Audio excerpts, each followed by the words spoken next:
masih berlanjut. Sampai video ini dibuat, jumlahnya udah naik sampai segini banyaknya.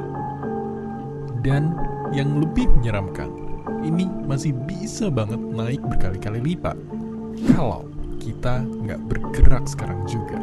Jadi yang menjadi pertanyaan besar adalah, akan secepat apakah penyebaran virus corona di Indonesia?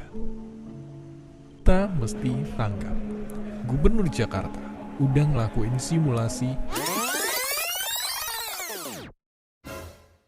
yang nunjukin bahwa kalau kita nggak bertindak dalam 2 minggu ke depan akan ada 6.000 kasus hanya di Jakarta sendiri. Bayangkan itu baru Jakarta, belum se-Indonesia. Jangan sampai kita kayak negara lain yang juga sekarang kewalahan ngadepin pandemi ini. Jadi dalam keadaan kayak gini, apa yang mesti kita lakukan?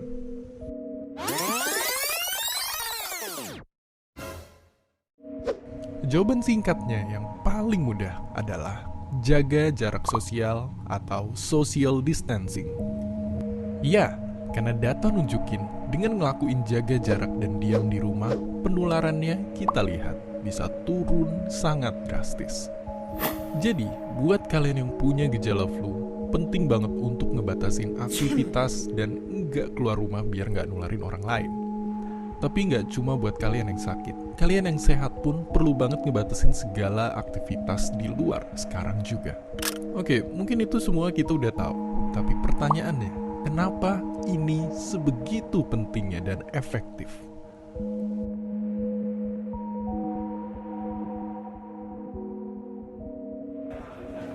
Jawabannya, karena virus corona punya jurus hebat yang bisa bikin dia sembunyi di tubuh orang yang sehat. Yang mengerikannya adalah, bisa aja kita sebenarnya udah ketularan, tapi kita nggak ngerasa sakit karena imun tubuh kita kuat. Tapi kenyataannya, begitu kita kontak sama orang yang daya tahan tubuhnya lagi turun, kita bisa nularin virusnya ke mereka. Biar gampang kebayang, lihat ilustrasi ini. Bayangin ini pergerakan orang-orang di luar sana. Coba untuk sementara kita bayangin kalau virus corona ini tiap kena orang baru akan langsung nular. Ya, terlihat mengerikan. Tapi meskipun begitu, kabar baiknya kalau kita udah sembuh dari suatu virus, kita jadi lebih kebal dari mereka. Jadi kemungkinannya ketularan lagi itu sebenarnya kecil banget. Tapi yang mesti kita waspadain kalau kita nggak ngebatasin aktivitas dan kontak fisik, dalam waktu cepet banget bakalan ada banyak orang yang langsung tertular. Beda ceritanya kalau hampir semua orang memutuskan untuk ngelakuin social distancing dan ngebatasin aktivitas dengan diam di rumah aja, laju penularannya bisa jauh kita perlambat seperti yang terlihat sekarang. Tapi ya, tadi semua itu cuma simulasi. Aslinya, virus corona bisa nyebabin jatuhnya korban jiwa.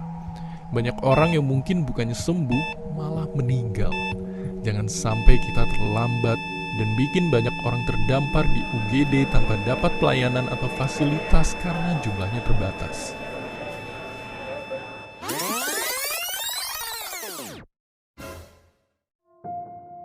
Dan ya, mungkin sekarang kita makin ngerti kalau virus satu ini emang sangat gampang menular. Tapi, walaupun begitu, kita masih harus tetap berusaha dan optimis di kondisi sekarang ini.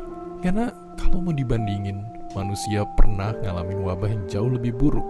Dari flu babi di tahun 2009 sampai flu Spanyol di tahun 1918 yang merupakan pandemi terparah dalam sejarah.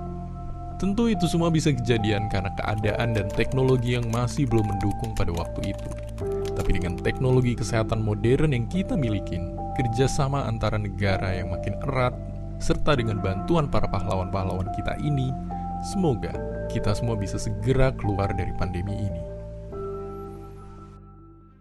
Saat semua orang bertanya apa yang mesti kita lakukan, yang perlu kita ingat, tetaplah menjadi baik di saat krisis sekalipun. Belilah barang-barang secukupnya. Beri lebih untuk mereka yang masih harus bekerja di luar sana. Tetap tenang dan berkepala dingin di sosial media, jaga diri dan jaga orang-orang terdekat kita. Dan jangan lupa berikan apresiasi sebesar-besarnya kepada mereka. Orang-orang yang berada di barisan terdepan, bekerja tanpa pamrih untuk nyelamatin kita semua.